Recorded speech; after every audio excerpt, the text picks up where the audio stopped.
ଏଣିକି ସୁନା ଭଳି ଗ୍ରାହକଙ୍କୁ ମିଳିବ ଅସଲି ରୂପା।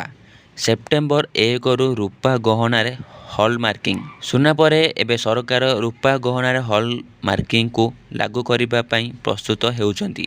ସେପ୍ଟେମ୍ବର 1ରୁ ବ୍ୟବସାୟୀଙ୍କ ପାଇଁ ଏହାକୁ ଇଚ୍ଛାମୂଳକ ଆଧାରରେ ଲାଗୁ କରାଯିବ। ସୁନା ଭଳି ଏହା 6 ଗ୍ରେଡ୍ ରୂପା ଗହଣା ଉପରେ ଲାଗୁ ହେବ। ଚାନ୍ଦି ଉପରେ 6 ଅଙ୍କ ବିଶିଷ୍ଟ HYD ହଲମାର୍କିଂ କାର୍ଯ୍ୟକାରୀ ହେବ। ହଲମାର୍କିଂରୁ ଶୁଦ୍ଧତାର ଗ୍ୟାରେଣ୍ଟି ମିଳିଥାଏ। ଏହା ଦର୍ଶାଇଥାଏ ଯେ ଗହଣାରେ ଦିଆଯାଇଥିବା ରୂପା କେତେ ଶୁଦ୍ଧ। ଏହାଦ୍ୱାରା ଗ୍ରାହକଙ୍କ ଭରସା ବଢ଼ିଥାଏ।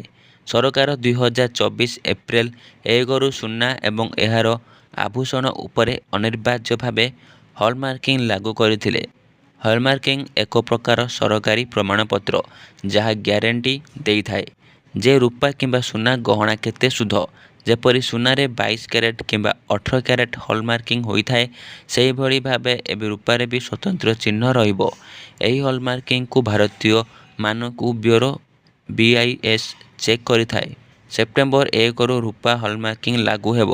ପ୍ରାରମ୍ଭରେ ଏହା ଗହଣା ବ୍ୟବସାୟୀଙ୍କ ପାଇଁ ଇଚ୍ଛାମୂଳକ ରହିବ, କିନ୍ତୁ ପରେ ଏହାକୁ ଅନିବାର୍ଯ୍ୟ କରାଯିବ। ଏଣିକି ଆପଣଙ୍କ ମତ କ'ଣ ତାହା କମେଣ୍ଟ ସେକ୍ସନରେ ଜଣାନ୍ତୁ।